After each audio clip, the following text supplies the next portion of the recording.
Bonjour et bienvenue encore sur votre chaîne préférée. Voici l'histoire d'un jeune homme de la ville d'Adeta. Titre, la gestion. Mensa était un jeune homme de 25 ans qui avait hérité d'une immense fortune de son défunt père. Il vivait dans la splendide ville d'Adeta, au Togo. Au début, sa vie était un conte de fées.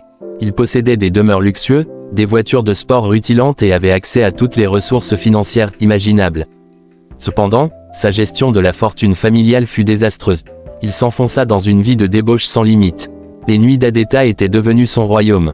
Il fréquentait les boîtes de nuit les plus exclusives, noyant sa jeunesse dans l'alcool et les plaisirs éphémères. Mensa avait des relations avec plusieurs filles, mais aucune de ces liaisons n'était basée sur l'amour ou la sincérité.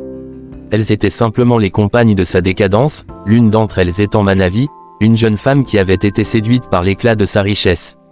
L'argent s'évaporait de ses poches comme de l'eau entre ses doigts. Il s'adonnait à des dépenses extravagantes, sans se soucier des conséquences. Ses amis d'autrefois s'éloignaient, épuisés par son comportement autodestructeur. Sa famille le suppliait de changer de voie, mais il les rejetait, croyant que l'argent coulerait toujours à flot. La chute de Mensa fut soudaine et brutale. La fortune accumulée par des générations de sa famille avait fondu comme neige au soleil. Il fut contraint de vendre ses biens précieux un par un pour couvrir ses dettes colossales. Les voitures de luxe furent remplacées par des taxis bon marché, les demeures somptueuses par de modestes appartements.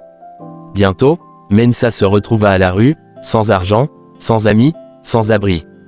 Manavi, la seule qui était restée à ses côtés, le quitta également lorsque la richesse s'évanouit.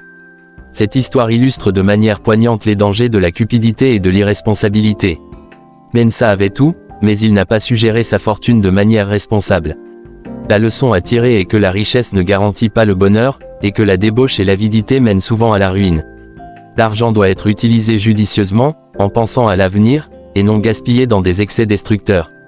La famille, les amis et les valeurs morales sont bien plus précieux que n'importe quelle richesse matérielle.